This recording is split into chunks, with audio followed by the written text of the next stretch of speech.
Hi, everybody. Welcome to Eating at a Meeting.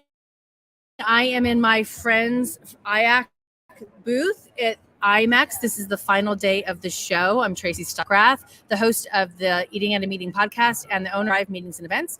And this is my Katie Culp, my new friend Katie Culp, who happens to be a member of the Eating at a Meeting Facebook group, and told me she was going to be here. And so we got her selfie, which is great.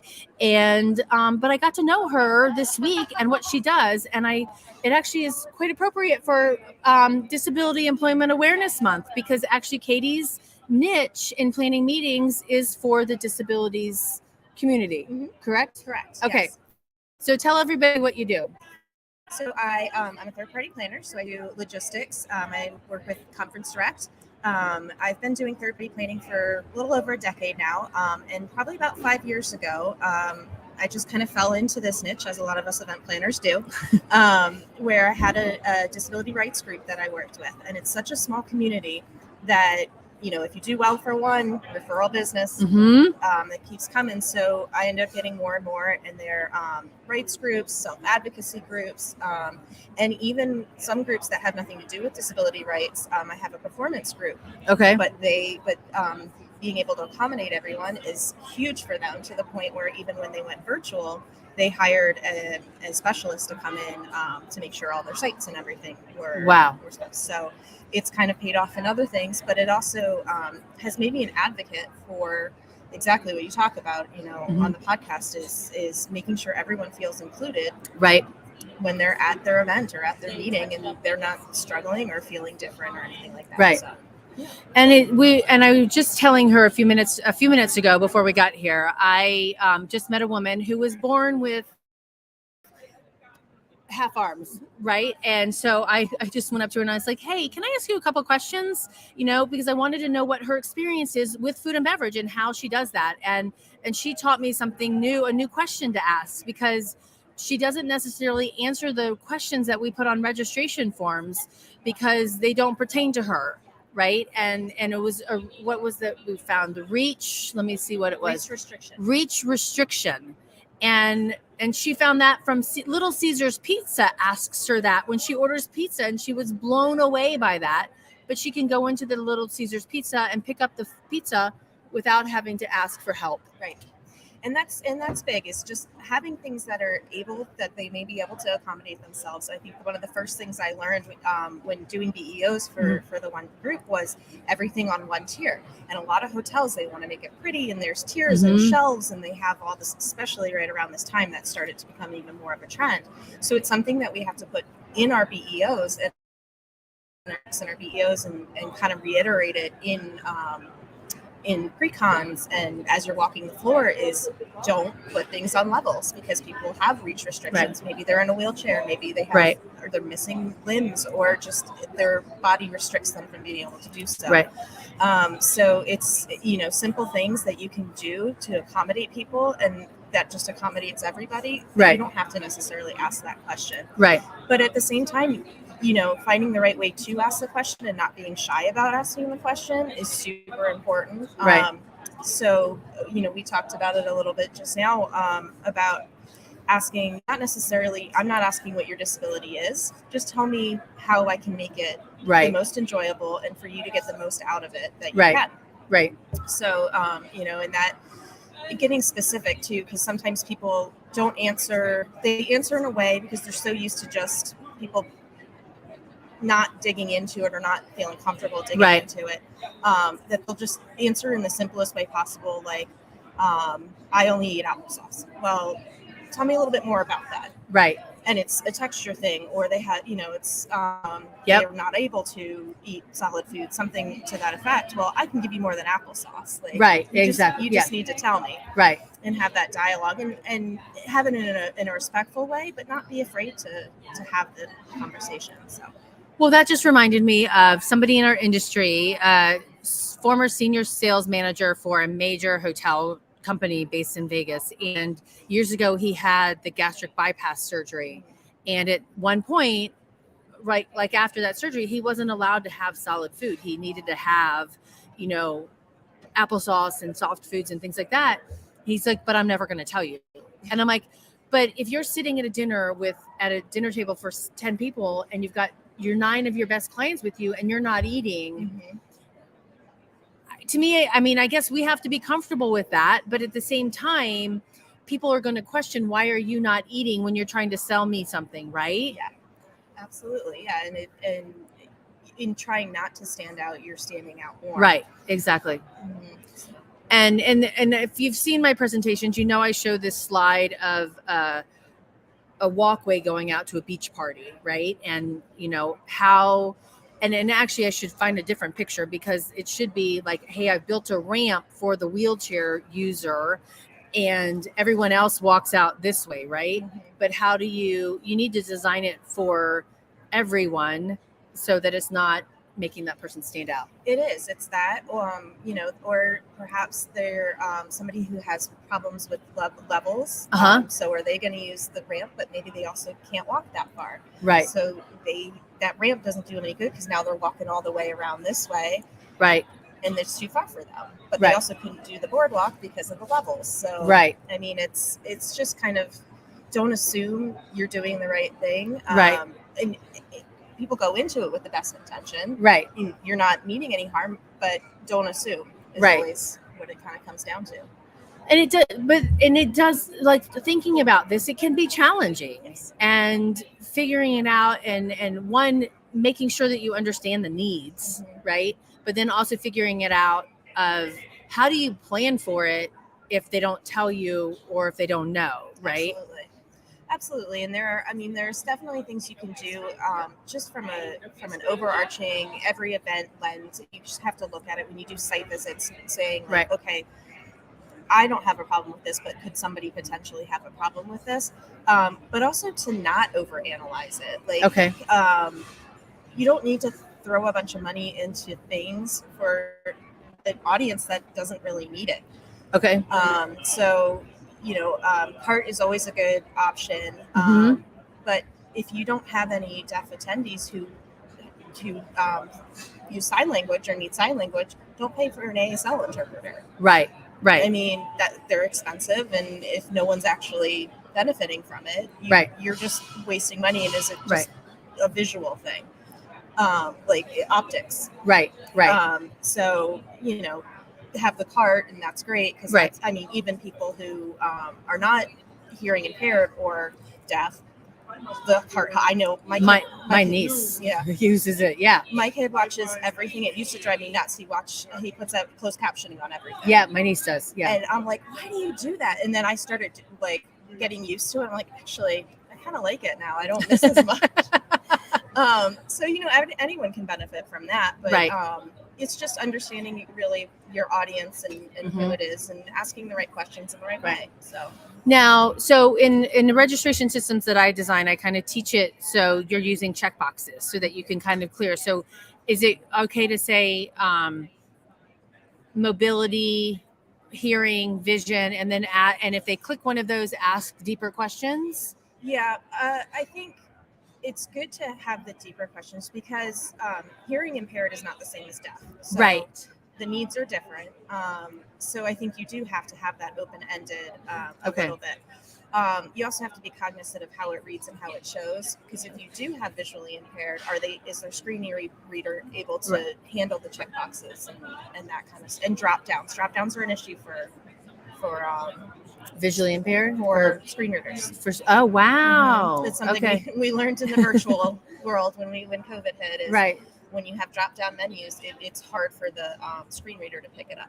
Okay. So check boxes are usually okay, but the drop downs aren't. So but anywhere you can have open ended is also good, that they can kind of fill in a little bit more details. Even if it's like you check one off and at the bottom it's not an open ended box for every single option. But at the bottom, tell me a little bit more about what you actually need to help accommodate you. Okay. Instead of then also having having checkboxes, more checkboxes, just say I have an issue with hearing or seeing or whatever, and then allow them to say what they need. Yes. Okay. Absolutely. And address it that way. As how can I accommodate you? Not like, what are you? What is your disability? Right. How can I accommodate you to make sure it's enjoyable? I like that. Yeah. Because then that gives them the ability to give what they need and want versus what we assume. Right. Because we don't want to assume. And you can even put down, because sometimes it is a little bit lengthier for them, put down if you have specific requests or you want to talk to somebody to make sure we understand, contact X person. Such and such with an email address, a phone number. Right. Yes. Yes, absolutely. Or like, is it okay if we contact you to go talk a little bit more about what your actual accommodations are? That's great. And then and do people use TDD and is it TDY anymore? So yes. When they're in the phone and stuff, but there's so many apps and things now. That's so much built into the phone. Right. So I have been on the line with someone who's that, but a lot of times Zoom is good for that too. So I had a client that because the closed captioning and lip reading, she could get by with. Oh wow! With that. Okay. So so that's Zoom technology. Is a lot more useful than we think it is in so many ways. It is. I mean, and that's good. It's good for like casual conversations and easy talks and stuff like that for that auto gen part service that they have, closed captioning service. But when you're live in an event, particularly if you're in a specialty field that has like medical terms, people's names are hard. Things like we have native speakers come and open sessions. I mean, AutoGen's not going to know how to do that. So, exactly. Even virtually, it's really important when you're doing like full sessions to go that extra mile and get a live captioner. Gotcha. To get it right. To really make sure you're including people. Okay. So yesterday, Katie and I we went over to visit one of the hotels, Wynn Hotel, and they had this really cool, and I did do a video, I have to post it, of what was it? Tiramisu? It was a tiramisu. They called it chocolate caviar. Right. Yeah. So it was chocolate, but it looked like caviar, and you bit into it. It was delicious. I couldn't eat it. She could, but Chef did a really fun video for me. But we were talking about dietary restrictions with that and how do you manage that, and talking to the Wynn, they're going to hook me up with their culinary team to talk about how they manage it. But Katie's, can I talk about him? Mm-hmm. Yeah. Okay. Katie's son is diabetic and he's a preteen. 11. Yeah. So good luck. Yeah. But, and this came up last week too, or 2 weeks ago, I think it was, when I was talking to Lauren, and young professionals are hesitant. And I think a lot of people, even not young professionals, are hesitant to talk about their disabilities, whether it's food allergy or whatever. So we also need to create that environment where they feel comfortable sharing, because I think I've said this before, when you're hiring somebody, and my friend Nora Burns, and I'll find the episode link for her, said an employer is not allowed to ask a question, hey, do you have any disabilities? It's against the law to do that. So it means that I have to, if I need or want accommodation in some sort of way, I actually have to speak up. Yeah. And then talk about how you're doing that with your son, because he's 11 and he's got diabetes. Yeah, so he was just diagnosed in the summer. So he went into middle school this year. So he's balancing going into middle school, being 11, and now this new whole change in his world. And when he was home with us the last couple of weeks before school started, he was really great. His numbers were fantastic because he was home and I was kind of helping him manage and learn that. But there's always a dip at 1 o'clock. There's always this dip in his blood sugar, and it was every single time. To prevent that, just go have. You have to have your snack, and he wasn't doing it anymore, and I was getting frustrated. So I did end up taking a beat and say, okay, what is it that's stopping you? Like, is it like the timing of it? You're in the hall and you can't get to it. Like, what is it that's stopping? And he said, I just don't want to raise my hand and like alert the teacher and basically be different and show, that kind of thing. I said, yeah, but he's got the Dexcom. So this thing is the most obnoxious alarm when it goes off. And his nurse told him, wow. To the nurse. And then that call attention to you. Then that we went to every teacher at the beginning of school and said, this is Chase. He's diabetic. And they said, great, if he needs a snack, just take it. You don't even have to ask, just do it. So it's trying to kind of break him out of the shy and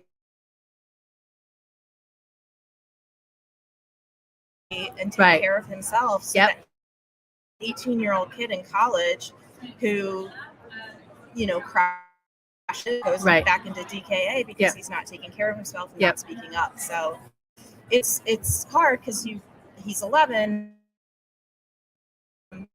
but I also need to teach him to be self-sufficient. So, but I think that's important, and I love that you're doing that because a bunch of food allergy parents need to learn how to do that too as their kids are getting older, because being a helicopter mom is important, right? I mean, it helps in these kinds of situations. It's like a drum roll over there. But I think too, somebody in my old corporate job said meeting planners are everybody's mama, right? And so we are these moms, but we have to give our attendees the ability to speak up for themselves. Yes, I love that. I never thought of it that way, but I feel like that's exactly what because we feed them, we get them there. For the most part, we get them from spot to spot. Yeah. But we're feeding them and we're making sure their agenda is all set. And so think of yourself as a mom, and how would you do attendees, right? Yeah. How can I will do what I need to do to help you and to make sure it's the best experience as we possibly can make it. There's always going to be some kind of limitation, but you just need to know. I tell my kids all the time, I just need to know. I don't want you to die. Well, and that reminds me of the story. A woman stood up and told the story that he was in his office and he told everybody he was going to lunch, and he's diabetic as well.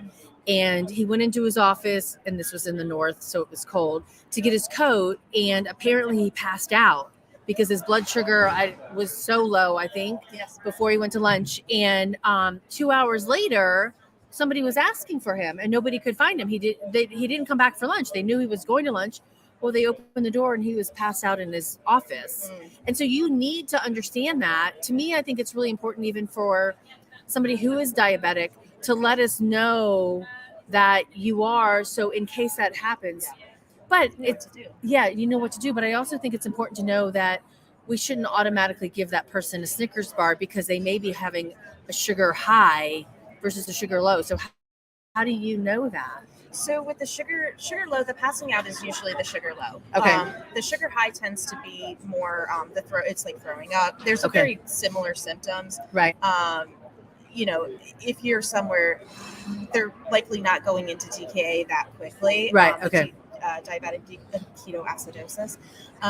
So if they're passing out, the keto diet, but not as fun. No. Okay. No, it's crazy. It's how a lot of type 1 diabetics are actually diagnosed. Oh, wow. They go into DKA because they don't really know until you go just so high because all the ketones build up. Okay. Ketones are basically it's acid. It's toxins in your blood. So. Oh. Okay. And in my son's case, and this is why keto is the thing, is it's what eats all the carbs. So when it doesn't have carbs to eat, it eats the fat. So my son, it looked like he dropped 15 pounds overnight. It was insane. I mean, it was probably over 2 or 3 days, but it was insane how much. Wow. And he's 11, so that's 11. Not much. No. Yeah. So but so DKA is a little bit different. It does. It's more that it starts with the throwing up and that kind of stuff. Okay. So the hypoglycemia is the lows, and that's typically where you're seeing people pass out or go into seizures or that kind of stuff. But to your point, don't give them a Snickers if they're passed out. Right. They can't eat it. So they have typically, and they'll probably have an emergency case for this if you know they're diabetic. Right.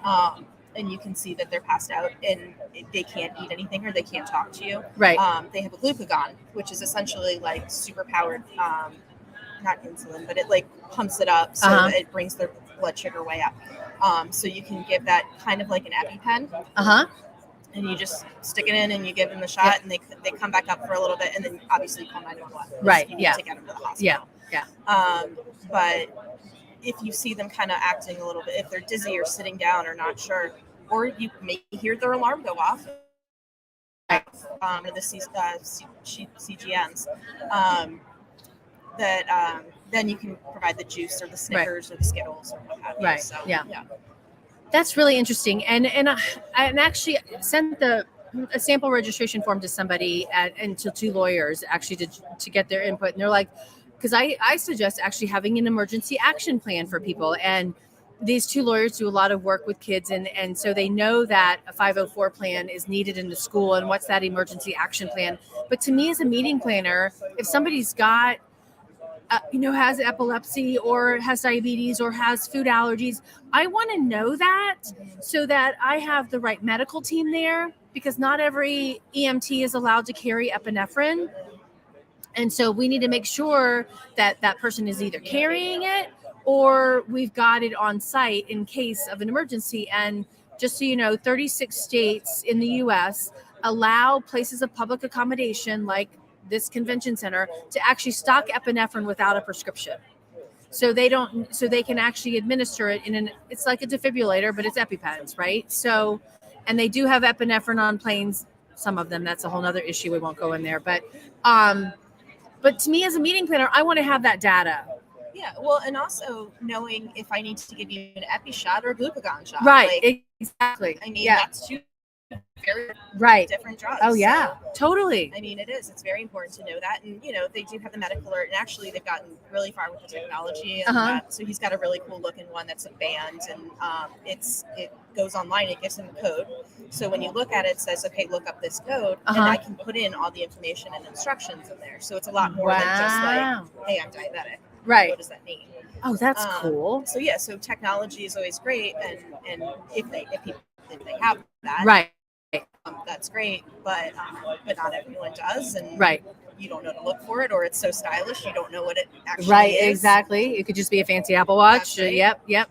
So I mean, technology is definitely helping with that, right. But you still have to be able to self-advocate and put those kind of things out there. Right. If potentially there is something that could happen. Right. It's very important. We can say to the paramedic or the 911. Right. Yeah. He's in anaphylactic shock, or he's in exactly. And that helps with the people who do have those needs and they share it with us. There are a lot of people who've never known they've had an allergy and go into anaphylactic shock. But it reminds me of my friend, another planner out of Toronto, and Linda, and she told me about a guy who walked into an event and he smelled pineapple. And he's like, oh, I smell pineapple. And she's like, well, it's a Hawaiian themed party. And he's like, well, I'm allergic to pineapple. She's like, did you tell me that? He's like, no. She's like, do you carry epinephrine? Yes. Where is it? It's in my car. And she's like, well, where are the keys to your car? In my hotel room. Where's your, so she went through the steps with him, like, where's your keys? Well, the key to my room is in my wallet. She's like, so I got to stick my hand in your back pocket, get your wallet out. And then I don't even know what room your number in. And then I don't know where your car looks like. Your car is. Right. Or where it is. And so you're probably going to be dead, by the time. So to me, I think it's really important to collect that information and make them accountable. Hey, do you carry an epinephrine pen, right? Or, how should we treat you in case of an emergency? Right. Yeah. And that again, it doesn't necessarily have to be on the registration form. If right. you have something, if you see something like your allergy, yes, I have this allergy, is okay. Is there anything we should know about right. about your yep. further steps, or can we contact you? Right. Yeah. And who do we contact in case of an emergency, right? Yeah. Not just the EMTs, but like some guy told me a story years ago that his sister was in the hospital having some kind of reaction, and they kept giving her what she was allergic to because she couldn't talk. Yeah. And it wasn't anywhere on there, and there was no information about her in the registration because they could have just called and found out from somebody else that, hey, this is that. So and somebody said the other day in one of the education sessions here, we've got so much on our plates already as meeting planners, but this is one extra step about that duty of care that we have. Yeah, and it's hard because you also don't want to make it like, okay, here's 17 pages of a registration form where exactly. I'm trying to get every single detail I possibly can. Right. So it has to be within reason, but you still got to ask the question. Right. And yeah. They're not necessarily going to put it in if you don't. So. Right. Yeah. And even if you make the question mandatory, you should say non-applicable, or I don't want to reply, or don't want to answer. which is something that they're doing when you're asking genders and stuff now and sex. And so, and that's their choice, right? That's their choice not to tell you. So we have to respect that at the same time. Okay. I think we've covered that well. So we've both been here at IMEX, which we're in the IAC booth, but we're at IMEX. And for the last, did you get here Monday? Sunday? Monday night. Okay. So you missed Smart Monday. I did. Yeah. So Smart Monday was on Monday with tons of education. I gave a session with my friend Mark from IAC on sustainability and the social aspect of sustainability. Oh, there's Mark Cooper right there. Come here. Hello. You're going to be on air, Mark. Your ears were burning. I love being on air today. You do? How okay. are you? Pop your head in here. How can you? You can? I'll move my chair. Maybe. There you go. Okay. There we go. Okay. So we were just talking. This is Katie Mark. Nice to meet you.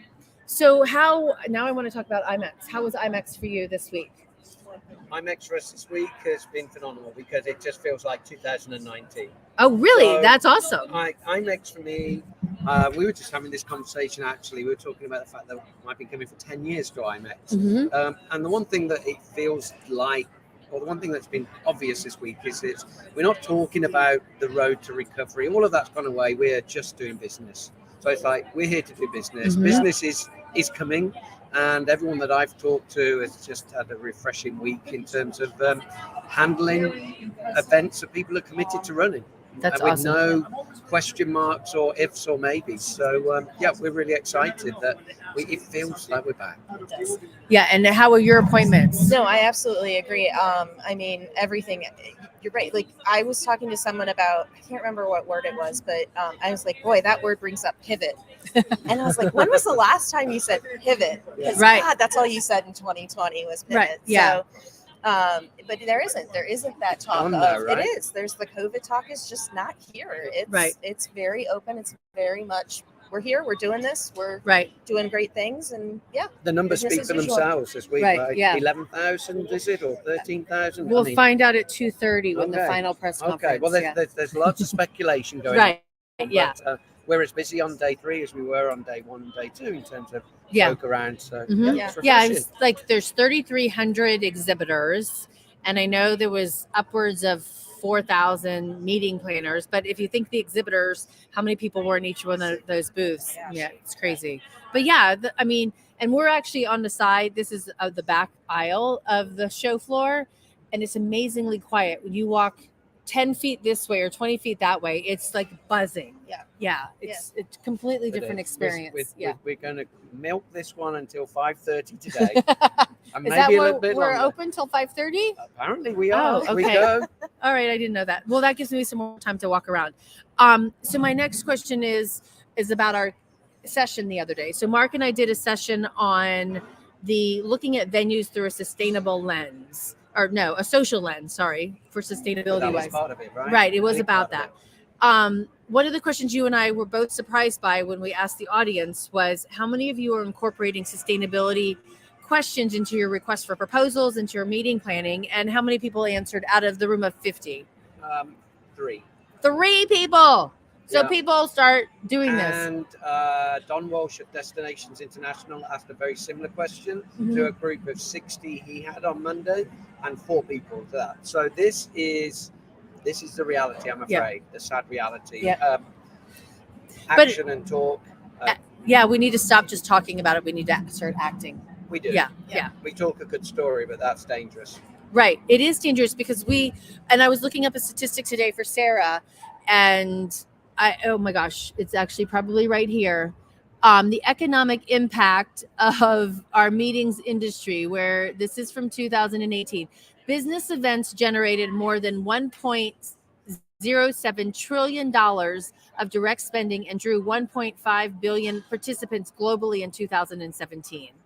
I mean, that's mind-boggling. Yes, it is. And if we're back, and that's 2017, so 2019 was a big year for us, the industry. So add on to that, and now people are saying we're back to 2019 levels. We need to be making change because that many people traveling and for business, we need to make some sustainability practices. We don't want to be labelled as the tobacco companies were in the 80s. Mhm. This industry, the business events industry, travel industry, we have a responsibility to protect the long-term health of the, and the viability of meeting face to face. And so we absolutely do have to act. It's critical. Yeah, it is. Okay. Well, thank you for popping My in. pleasure. You're welcome. It's been a pleasure to join you both. Thank you. Okay, so anything that you found fun in this, or any eye-opening things from this week? So I've actually talked to a lot of technology groups, and just seeing some of the things that they're doing out there, that they are starting to bring in the inclusivity piece of it. So really? Yes. Okay.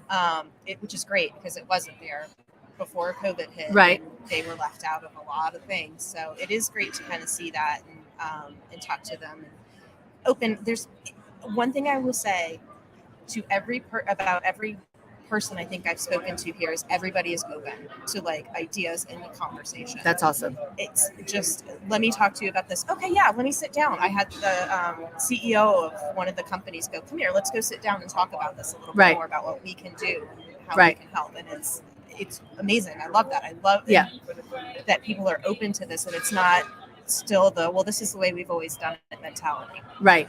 And I think that's something across the board, not just in our industry, but in our clients' industries is, and I've even told them this, I'm like, use COVID as an excuse to not do what you've always done. That's awesome. Yeah. Because this is your chance to go to the board and say, I know this is what we've always done, but COVID, we got to change. Right. So, and it may have nothing to do with COVID, but it's that, but you guys, COVID, I mean. Right. Yeah. So, it wreaked havoc on it. It did. So it's if there's going to be a silver lining, right. That's one of them is, okay, we're going to use this as a change platform. And one of the things I've been just going through the EIC's sustainability course. And one of the things I think people don't think about when they're thinking sustainability, they're like, it's all or nothing. Right. But it's not. Oh, it's not. No. You can do incremental steps and you can kind of ease your board into it or ease your attendees into it in different ways and then get there, because every little bit you do is going to help. It's right. Going to be Exactly. Better than what you were doing. Yes. Yeah. So I think it's important to. That's a really good point. And you could start with food and beverage, right? You can track your numbers, reduce your food waste, make sure that you're donating any leftovers to to a local charity. I mean, that's one step. Yep. And like you said, and making sure you're using reusable silverware and things like that instead of adding to the composting, pile in the back, right? Yep. All right, I want to go back to that tech question real quick because I want to ask something for Samantha Evans, who has no idea I'm asking this on her behalf, but one of the challenges, because you're in the disabilities marketplace, you do a lot of that, is that there's a lot of people that just put this screen over their website and not over their website. Well, it's kind of over their website and saying, hey, this is making my website accessible, but it's really not. It's not. And did you find the tech companies willing to change their platform so that it actually is accessible without using one of those things? Yeah, so there are a lot of them that have already actually been in that, and there's a few of them that said we've actually hired accessibility coordinators or somebody in that position, or brought on a contractor, right, to help us develop that. I mean, it is a lot, unfortunately, and this is where they get tied up. It's expensive. It's hard to kind of back end it after it's already built, and that kind of stuff. But yeah, it's not okay. Let me slap this on it now. Right. Now the screen reader can read it, or now it's in a way that it's not as simple as like, okay, I zoomed in and now it's large print. So there's other things involved. You got to be careful with cognitive disabilities or visual, not just visual like screen reader, but like seizures and flash and all that. So there's a lot of things, a lot more things that go into it, and there are people who are specialized to go in and do that.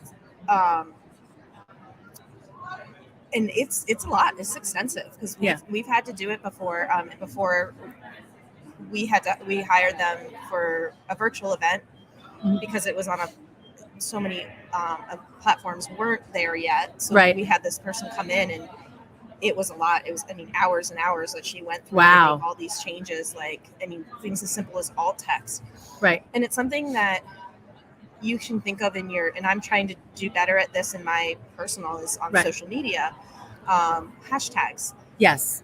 Capital letters. Yes. And I'm going to do one of those real quick.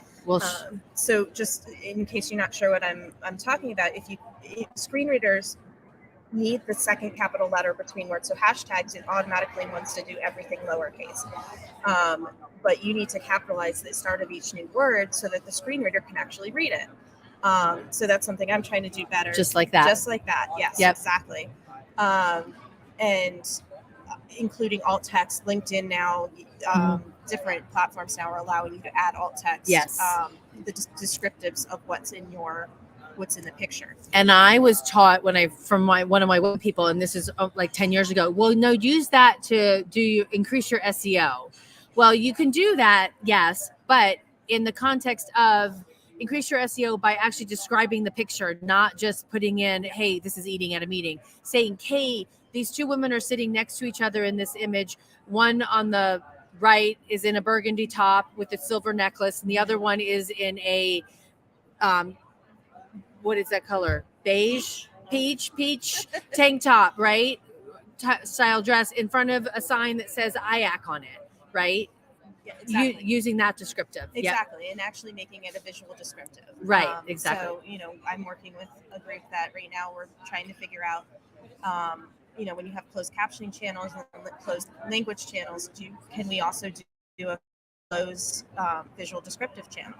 Oh, wow. So it's exactly that. It's more descriptive, and again, this is like an arts group, a performance group, so it's a little bit more specialized in describing the motion and stuff. Right. You have a dancer or who's playing what, that kind of stuff. Mm-hmm. But yeah, I mean, it is things that it feels awkward sometimes, and you're thinking you're overdoing it. And trust me, I am definitely one to overdo talking. Not been known for my brevity, but the more descriptive you can be, the better. Right.